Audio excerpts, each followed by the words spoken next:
Hello hi అందరికీ. మన ఛానల్లో అయితే వరలక్ష్మి వ్రతానికి సంబంధించిన డిఐవై అయితే చేద్దామని చెప్పి లాస్ట్ వీక్ ఒక వీడియో అయితే పోస్ట్ చేశాను.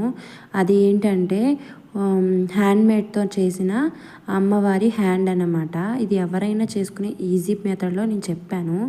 ఇప్పుడు బాగా ట్రెండ్లో ఉన్న కాయిన్స్తో అయితే చేద్దామని డిసైడ్ అయ్యాను. అది కూడా మీకు చూపిద్దామని చెప్పేసి చూపిస్తున్నాను చూడండి. ఫస్ట్ అయితే మన దగ్గర ఏదైనా ఒక ఖాళీ కప్పు తీసుకోండి. స్టీల్దైనా పర్వాలేదు, గాజుదైనా పర్వాలేదు. దానికి అంచు అనేది ఉండకూడదు, రౌండ్గా ఉండేదైతే తీసుకోండి. దానికైతే 2-in-1 టేప్ తీసుకొని కప్పుకి ఫస్ట్ లేయర్గా అంటించండి. అంటించి నా దగ్గర ఉన్న కాయిన్స్ ఏంటంటే 1 రూపీస్, అలాగే 2 రూపీస్, అలాగే 10 రూపీస్ కాయిన్స్. అవి మాత్రం కొన్నే ఉన్నాయి, ఎక్కువ కూడా లేవు. దాంతోనే చేద్దామని డిసైడ్ అయ్యి పైన లేయర్ వచ్చేసి 2 రూపీస్ కాయిన్స్ అనేది అంటించాను. తర్వాత సెకండ్ లేయర్ అనేది 1 రూపీ కాయిన్ అనేది అంటించాను. అంటించేటప్పుడు గట్టిగా ఒత్తండి, ఒత్తుతూ ఉంటే అది స్టిక్ అవుతుంది. మామూలుగా అంటుకుంది కదా అనేసి వదిలేసేయకండి.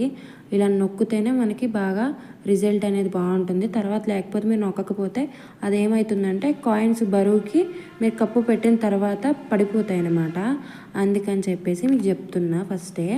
మన దగ్గర ఏ కాయిన్ ఉంటే ఆ కాయిన్తో చేసుకోవచ్చు. మన ఇష్టంగా మన డిఐవై చేసుకుంటే ఎవరు కాదంటారు చెప్పండి. ఇంతకీ మన వీడియోస్ అన్నీ చూస్తున్నారా లేదా? ప్లీజ్ చూసి సబ్స్క్రైబ్ చేయడం మాత్రం మర్చిపోకండి. దీని అవుట్పుట్ అయితే సూపర్గా వచ్చింది. ఇది అయిపోయిన తర్వాత నా దగ్గర కొన్ని బీడ్స్ ఉంటే ఆ బీడ్స్తో పైన అంచులు అనేది కొంచెం గ్యాప్ ఉంది కదా, ఆ గ్యాప్లో బీడ్స్ అనేది అంటించుకున్నాను. ఓవరాల్గా లుక్ అయితే చాలా బాగుంది. అప్పటికి చేసేటప్పటికి నా దగ్గర లక్ష్మీదేవి బొమ్మ అయితే లేదు. నా దగ్గర అన్నపూర్ణదేవి ఆ బొమ్మ ఉంటే దాన్నే పెట్టి చూపిస్తున్నాను, కొంచెం భీమేసి. ఫైనల్గా మాత్రం చాలా అంటే చాలా బాగుంది. ప్లీజ్ లైక్ చేసి షేర్ చేయండి, ఓకేనా?